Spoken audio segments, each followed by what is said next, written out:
Let's start with the gods, the characters who've achieved something far more powerful than stopping Thanos. They've achieved fanbase immunity. Tony Stark, this man created a murder bot that nearly destroyed humanity, and his ego needed its own zip code. And yet, we loved him more with every sarcastic quip. Why? Because he gave us permission to be messy, broken, and still save the day. That's intoxicating. Spider-Man, Tom Holland's version, handed a weapon of mass destruction to the bad guy and couldn't let go of a glove that got half the universe dusted. But can anyone stay mad at him? No, because he's got that golden retriever energy. He's trying so hard. We don't love Spider-Man despite his mistakes. We love him because of them. Then there are the Guardians. By all logic, we shouldn't care this much about a talking raccoon with anger issues. But Rocket's not just funny, he's damaged. He hides pain behind sarcasm. Here's the secret sauce. They earned their brokenness. We watched Tony crawl out of that cave.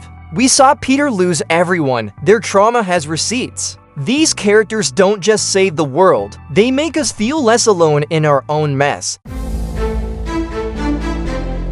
Now let's talk about the characters who walked into the MCU and walked out with their own hate subreddits. Captain Marvel, Carol Danvers, did everything right. Saved the universe, stopped a galactic war, rescued Tony Stark, and yet the internet treated her like she personally canceled their birthday. Here's the uncomfortable truth. She was introduced as too powerful too quickly. No struggle, no earned power-up. The MCU's golden rule: trauma first, power second. Carol broke the rule and the fanbase made her pay. Then there's Star-Lord, the man who punched Thanos and literally caused the snap.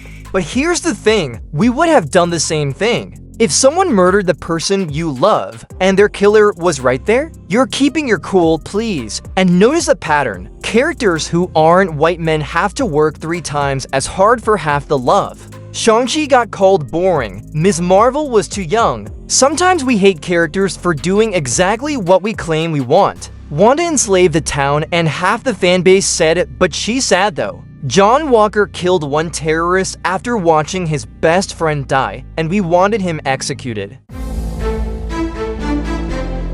Why do we care this much about fictional characters in a franchise about a talking tree and a guy who shoots arrows? First, there's parasocial attachment. The MCU spent over a decade making you watch these people eat shawarma and struggle with PTSD. Your brain doesn't distinguish between person I watch on screen and person I actually know. To your neural pathways, Tony Stark is your friend, that's why his death felt real. But here's where it gets darker. We don't just love characters, we use them as symbols for our own identity. When someone attacks your favorite character, your brain registers it as a personal attack. And the hate, we hate most passionately when we see something we don't want to acknowledge in ourselves. Then there's the comparison trap. There's only so much love to go around. So if we're elevating one character, we subconsciously tear another down. But here's the most fascinating part. The controversy is the content now.